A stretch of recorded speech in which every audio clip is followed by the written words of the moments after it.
Eu sempre quis ser um Beatle.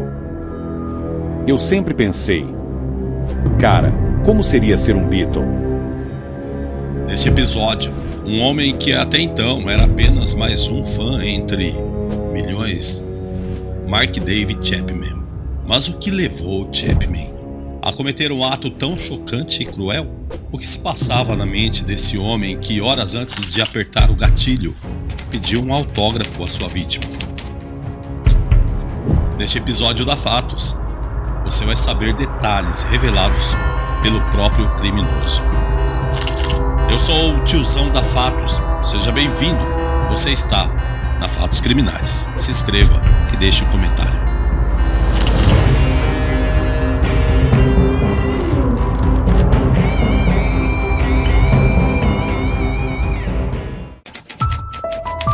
2020, 44 anos após ter matado um dos maiores artistas do mundo a tiros, Chapman fez diversas revelações sombrias.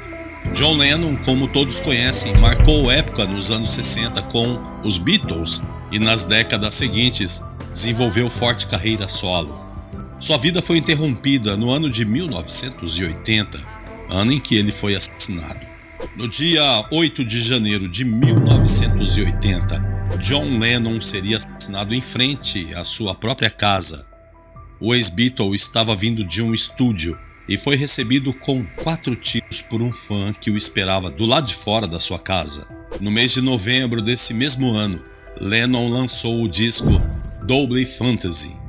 E depois que um artista lança um trabalho, começa a dar entrevistas e tirar fotos para revistas, criando assim um impulsionamento para o seu novo trabalho. E era isso que ele estava fazendo. Nesse dia, ele ia dar entrevistas e tirar as fotos. Antes, ele e a sua esposa, Yoko Ono, foram tomar café numa cafeteria perto da casa deles. Depois disso, o ex-Beatle foi cortar o cabelo e decidiu inclusive voltar com um corte que ele tinha no final dos anos 50. Depois, ele foi para sua casa receber uma fotógrafa chamada Annie Leibovitz. Eles iam fazer uma sessão para a revista Rolling Stones e decidiram fazer uma foto com ele. Aquela clássica foto dele pelado abraçando a Yoko Ono em posição fetal.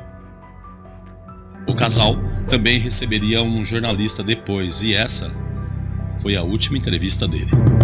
Eles pegaram o carro para então ir para o estúdio.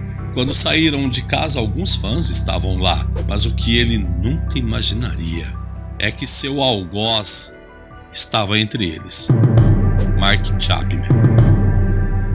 Acho que atirar em Lennon foi a resposta para todos os meus problemas. Era para cancelar todo o meu passado, para me dar uma identidade. 10 da noite. Mark Chapman estava segurando uma cópia do novo disco do John Lennon e pedindo autógrafo. Mark é o cara que mataria o ex-Beatle horas depois.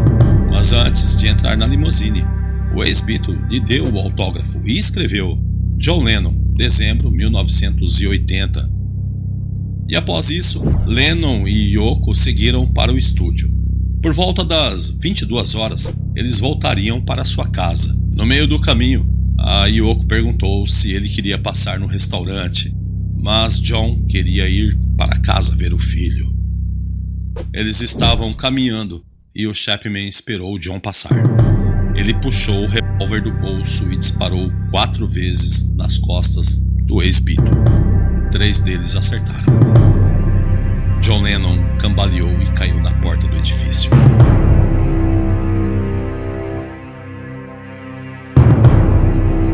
O porteiro Jay Hastings foi o responsável por testemunhar os últimos momentos do cantor. Ele trabalhava na recepção do edifício Dakota, em Nova York, onde Lennon morava com a sua esposa Yoko Ono e seu filho Sean Ono Lennon. Ele passou correndo por mim e disse, levei um tiro. Ele tinha sangue saindo da boca e então simplesmente caiu no chão. Jay disse que virou o ex-Beatles de costa, tirou os óculos dele, enquanto Yoko gritava para alguém chamar uma ambulância. A frieza ao cometer o crime foi tamanha que o homem sequer tentou fugir após fazer os disparos que tiraram a vida do ex-Beatle. Ele ainda permaneceu na cena lendo o livro o apanhador no campo de centeio de J.D. Salinger, até que os policiais chegassem para prendê-lo. Mark Chapman disse que quando o carro parou e Yoko saiu, algo no fundo da mente dele dizia: faça. Ele disse que saiu do meio-fio, caminhou, virou, pegou a arma e simplesmente atirou. Eu estava congelado, parado, congelado e a arma pendurada ao meu lado, ainda na minha mão. O porteiro tirou a arma da minha mão e a chutou na calçada. Ele me tirou do choque. 23 horas e 15 minutos. Embora o ex-Beatle tenha sido levado com urgência para o hospital St. Luke's Roseville, Lennon já estava sem pulso quando chegou ao local. Às 23 horas e 15 minutos, John Lennon foi declarado morto pelos paramédicos que o socorreram. O ex-Beatle estava com 40 anos de idade.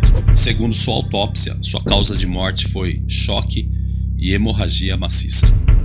Revelações de Mark David Chapman. As motivações sempre foram discutidas por fãs e curiosos. É amplamente defendida a versão de que Chapman estaria chateado com o fim dos Beatles e as declarações públicas de John Lennon. Por vezes, crítico a religiões e particularmente notório por ter dito, ainda que tenha se retratado depois, claro, que os Beatles eram mais populares que Jesus. Embora tenha sido condenado à prisão perpétua, Mark Chapman ganhou no ano 2000 o direito de solicitar liberdade condicional a cada 2 anos e apresentar seus argumentos em audiência para receber o benefício. Suas tentativas sempre foram negadas.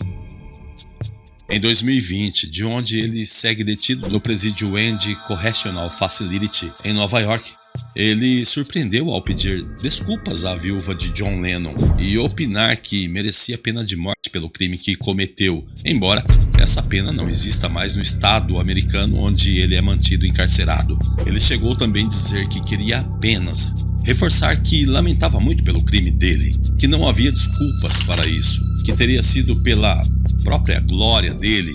Ele ainda diz que foi o pior crime que poderia ser cometido contra alguém que é inocente. Mas tem mais. Glória própria.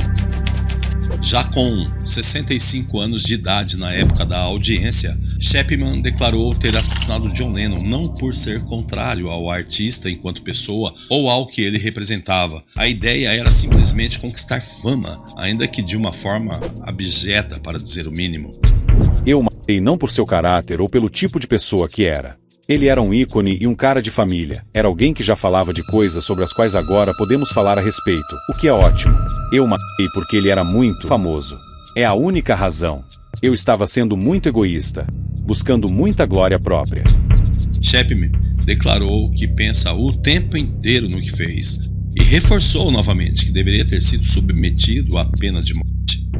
Quando você planeja intencionalmente a morte de alguém, ciente de que é errado, isso deveria render pena de morte, em minha opinião. Algumas pessoas discordam. Todos recebem uma segunda chance agora, mas eu não a mereço. Se a lei e vocês decidirem me deixar preso aqui pelo resto da minha vida, não irei reclamar. Sem chances de liberdade. Como é de se esperar, Chapman nunca teve sequer a chance de conseguir a liberdade condicional que, desde 2000, é solicitada de 2 em 2 anos. A justificativa dada pela Justiça dos Estados Unidos costuma ser a mesma, que seria uma decisão incompatível com o bem-estar e a segurança da sociedade e do próprio criminoso, que poderia ser ferido ou morto por vingança. Anos atrás, Yoko Ono deu uma rara declaração sobre a situação do assassino. A artista e viúva de John Lennon declarou ser contra a liberdade do homem, pois tinha receios com sua segurança e a da sua família. Mark David Chapman foi diagnosticado por 5 psiquiatras com esquizofrenia paranoide. Eu sempre quis ser um Beatle. Eu sempre pensei, cara, como seria ser um Beatle? O corpo de John Lennon foi cremado e as cinzas foram espalhadas pela sua viúva no Central Park, em Nova York. A esposa do ex-Beatle disse ainda que ele amava e orava pela raça humana. Aos 91 anos hoje, Yoko Ono vive em uma fazenda no interior do estado de Nova York, comprada em 1978, junto com o marido. Triste e revoltante tudo isso, não é verdade? Deixe nos comentários o que você acha. Amigos, muito obrigado mais uma vez por ter assistido mais um episódio da Fatos Criminais. Nós temos ainda no canal 2 dezenas de episódios incríveis te esperando. Peço para você que leve em consideração o pedido. Caso não seja inscrito no canal, inscreva-se agora, deixa seu like e um comentário para ajudar o engajamento do nosso trabalho. Muito obrigado mais uma vez, nos vemos no próximo episódio. Até lá!